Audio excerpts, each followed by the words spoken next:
السلام علیکم، سنہری باتیں۔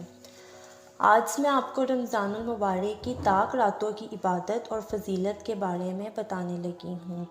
طاق راتوں کی عبادت میں 21ویں شب، 23ویں شب، 25ویں شب، 27ویں شب اور 29ویں شب شامل ہے۔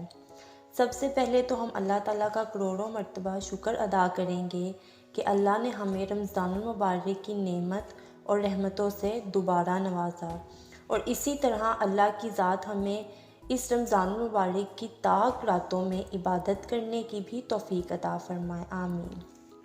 ویسے تو رمضان المبارک کی ہر گھڑی ہر وقت رحمتوں سے بھری ہے، ہر وقت عبادت اور قبولیت کا ہے۔ اس مہینے کی طاق راتوں کا ثواب بڑھ جاتا ہے۔ نفل کا ثواب فرض کے برابر ہو جاتا ہے اور فرض کا ثواب 70 گنا کر دیا جاتا ہے۔ بلکہ اس مہینے میں تو روزے دار کا سونا بھی عبادت میں شمار کیا جاتا ہے، سبحان اللہ۔ اس مہینے کی طاق راتوں میں جو لوگ عبادت کرتے ہیں ان کی عبادت اور دعا میں وہ فرشتے بھی آمین کہتے ہیں جنہوں نے اللہ پاک کا عرش اٹھایا ہوا ہے، سبحان اللہ۔ اور ایک حدیث پاک کے مطابق اس مہینے میں روزے دار کے لیے دریائی مچھلیاں بھی دعائیں مغفرت کرتی رہتی ہیں۔ جب ماہ رمضان کے مہینے کی پہلی طاق رات آتی ہے تو آسمان کے دروازے کھول دیے جاتے ہیں اور آخری طاق رات تک بند نہیں ہوتے، سبحان اللہ۔ ان طاق راتوں میں پڑھے جانے والے نوافل کے ایک ایک سجدے پر اللہ تعالیٰ سرخ یاقوت کے پتھر کا محل اس بندے کے لیے جنت میں بناتا ہے، جس محل کے 60,000 دروازے ہوں گے اور ہر دروازہ سونے کا بنا ہوگا۔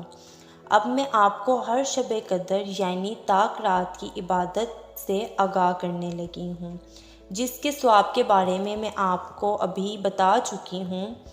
میں چاہتی ہوں کہ جن باتوں اور اجر عظیم سے میں آگاہ ہوں وہ سب میں آپ سے بھی شیئر کروں۔ پہلی شب قدر یعنی 21ویں رات۔ 21ویں شب کو 4 نفل پڑھیں۔ ہر رکعت میں سورہ فاتحہ کے بعد آپ نے سورہ انا انزلنا یعنی سورہ قدر ایک بار پڑھنی ہے، اور پھر ایک بار سورہ اخلاص پڑھنی ہے، اور پھر سلام پھیرنے کے بعد 70 مرتبہ درود شریف پڑھنا ہے۔ انشاءاللہ اس نماز کے پڑھنے والے کے حق میں فرشتے دعا کریں گے۔ اور اس کے بعد پھر 4 نفل پڑھیں اور بالکل ایسے ہی کریں جیسے ابھی میں نے آپ کو پڑھنے کا طریقہ بتایا ہے، مگر ان 4 نفلوں میں سلام پھیرنے کے بعد آپ نے 70 مرتبہ استغفار پڑھنا ہے۔ اس رات کا تیسرا خاص وظیفہ یہ ہے کہ آپ نے سورہ قدر 21 مرتبہ پڑھنی ہے اور پھر دعا کرنی ہے۔ اب دوسری شب قدر یعنی رمضان المبارک کی 23ویں شب، جس کا میں آپ کو وظیفہ بتانے لگی ہوں۔ 4 رکعت آپ نے نفل 2 سلام سے پڑھیں یعنی 2 رکعت کر کے پڑھیں۔ ہر رکعت میں سورہ فاتحہ ایک بار اور سورہ اخلاص 3 بار پڑھیں، اور پھر بعد سلام یعنی سلام پھیرنے کے بعد 70 مرتبہ درود شریف پڑھیں۔ اس کے بعد 8 رکعت نماز 4 سلام کے ساتھ پڑھیں، مطلب یعنی 4 نفل کر کے پڑھیں، 4 رکعت کر کے، اور ہر رکعت میں سورہ فاتحہ کے بعد سورہ قدر 1 مرتبہ اور پھر سورہ اخلاص بھی 1 مرتبہ پڑھنی ہے، اور پھر بعد سلام یعنی سلام پھیرنے کے بعد 70 مرتبہ تیسرا کلمہ پڑھنا ہے اور اپنے گناہوں کی معافی مانگنی ہے۔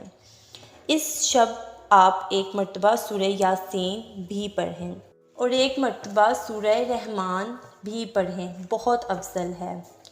تیسری شب قدر یعنی 25ویں شب۔ اس شب 4 نفل ادا کریں۔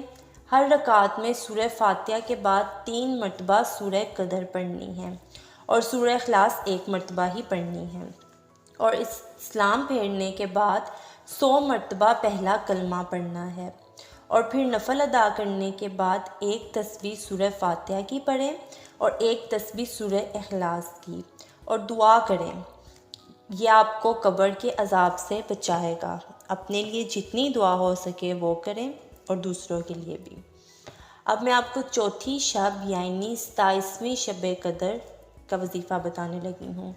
چوتھی شب قدر میں آپ نے نفل ایسے ہی پڑھنے ہیں جیسے ہم عام طور پر پڑھتے ہیں، ایک دفعہ سورۃ فاتحہ اور ایک دفعہ سورۃ اخلاص، اور 12 نفل ادا کرنے ہیں۔ لیکن 12 نفل ادا کرنے کے بعد یعنی سلام ادا کرنے کے بعد آپ نے 2 تسبیح یعنی 200 مرتبہ استغفار پڑھنا ہے۔ استغفر اللہ ربی من کل ذنب واتوب الیہ، پورے والا استغفار پڑھنا ہے۔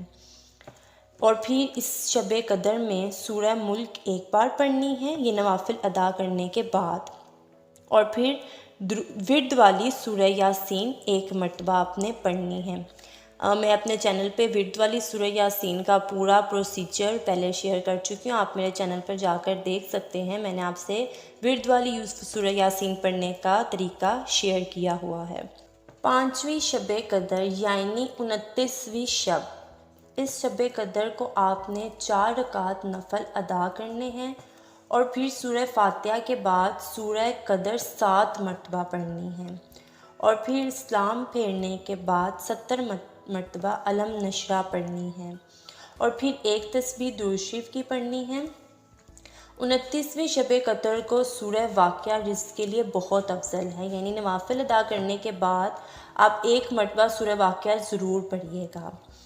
اور آپ کو میں ایک وظیفہ یا پتے کی بات اور بتاتی جاؤں کہ جیسے کہ آپ جانتے ہیں رمضان المبارک چل رہے ہیں، رمضان المبارک کی کسی بھی شب کو بعد نماز عشاء 70 مرتبہ سورہ قدر پڑھنا بہت افضل ہوتا ہے، اس کے پڑھنے سے ہر مصیبت سے نجات ملتی ہے۔ اسی کے ساتھ آپ مجھے اپنی دعاؤں میں بھی یاد رکھیے گا ضرور، اور میرے چینل کو سبسکرائب کریں، ویڈیو کو لائک اور آگے مزید شیئر ضرور کیجیے گا تاکہ ایسی معلوماتی اور اچھی باتیں سب تک پہنچ سکیں۔ جزاک اللہ۔